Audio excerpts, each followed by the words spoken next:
Bosque est toute vêtue de noir. Ses sourcils sont épais et noirs aussi.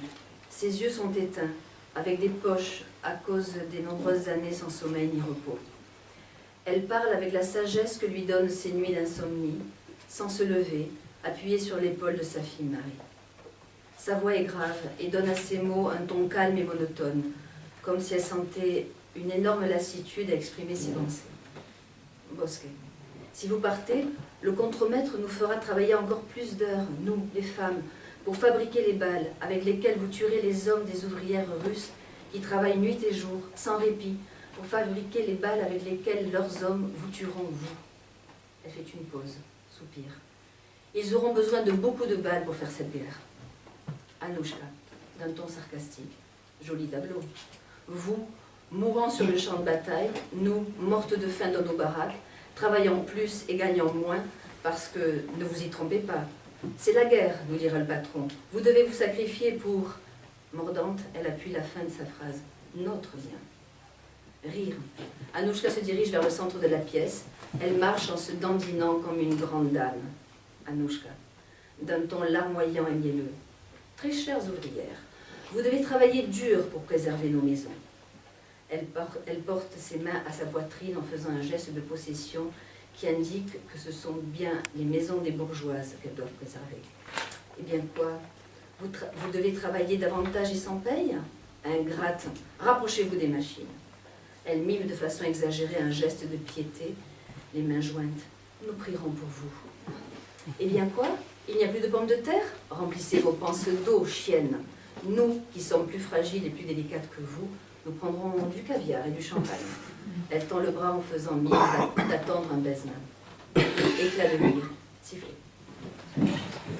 Bosque viste completamente de negro. Tiene las cejas anchas, también negras, y los ojos apagados, hinchados por años enteros sin sueño ni descanso. Habla con la sabiduría que da el insomnio, sin ponerse de pie, recostada contra el hombro de su hija Mari.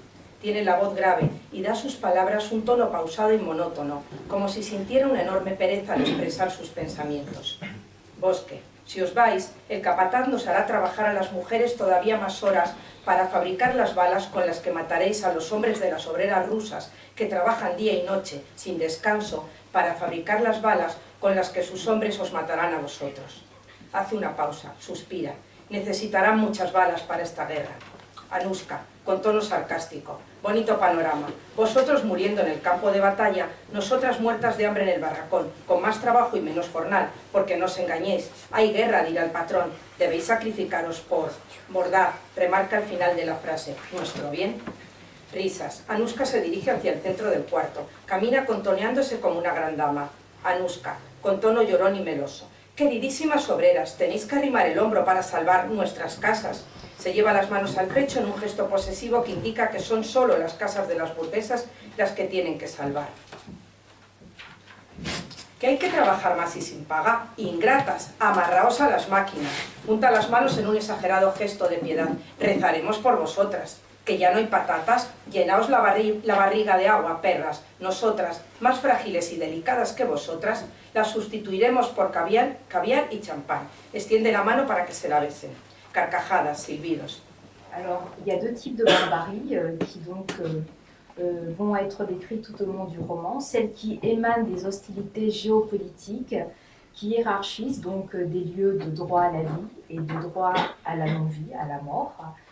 Et une autre barbarie, celle qui nourrit les cadences infernales d'une main-d'œuvre féminine qui monte, démonte, assemble donc des cartouches qui vont tuer en dehors de l'usine, mais qui tuent aussi à l'intérieur de l'usine, en raison notamment de toutes les conséquences néfastes qu'a ce travail sur la santé physique et mentale de ces ouvrières. Cependant, ces ouvrières, elles vont complètement déstabiliser le stéréotype de l'employé docile, contrôlable et flexible. Elles vont incarner un véritable contre-pouvoir de ces femmes hongroises. Elles vont se montrer scandalisées, rebelles, et elles vont rappeler aussi au lecteur que durant la Première Guerre mondiale et dans toute cette marche de l'industrialisation, nombreuses d'entre elles défièrent un territoire saturé d'agressions et d'injustices à leur rencontre, afin de jouer un rôle et d'énoncer leur propre histoire. Alors bien sûr, la guerre, elle blesse, elle rend fou, elle tue sur le champ de bataille leurs compagnons ou leurs proches. Mais Anouchka, Emma, Orsay démontrent dans leurs témoignages que leur vie, aussi bien à l'usine que dans leur espace domestique, est aussi une guerre pour survivre et préserver leur dignité. Alors actuellement, on commémore le centenaire du début de la Première Guerre mondiale. Dans les multiples événements académiques ou officiels, tout finalement se récupère et se célèbre depuis la perspective du soldat, du politique, de l'historien. Rares sont les colloques finalement et les cérémonies qui prennent en compte le récit de vie de ces femmes qui ont aussi participé à cette guerre. Alors Isabel Alba ne les ignore pas, elle les déterre du monde aphone dans lequel l'historiographie les avait emmurés. Alors toute la structure du livre finalement porte la signature de ces femmes, le corps et la respiration de ces protagonistes de l'ombre.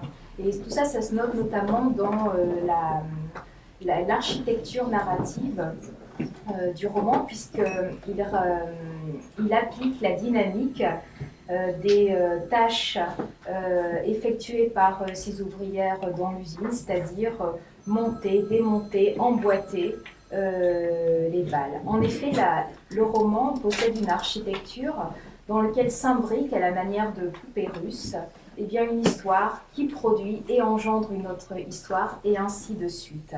Alors tout ça génère l'apparition d'une multitude de personnages, fictifs ou réels. On croise Georges Lucas, Rose Luxembourg. Il y a aussi des allusions au philosophe qui fut d'ailleurs le premier mari de Karen Günther Anders, qui a travaillé sur l'Apocalypse. Donc l'odyssée personnelle de toutes ces voix dans le désastre de la condition inhumaine permet de déconstruire finalement la représentation fossilisée d'événements dignes selon les institutions de faire partie de la mémoire collective.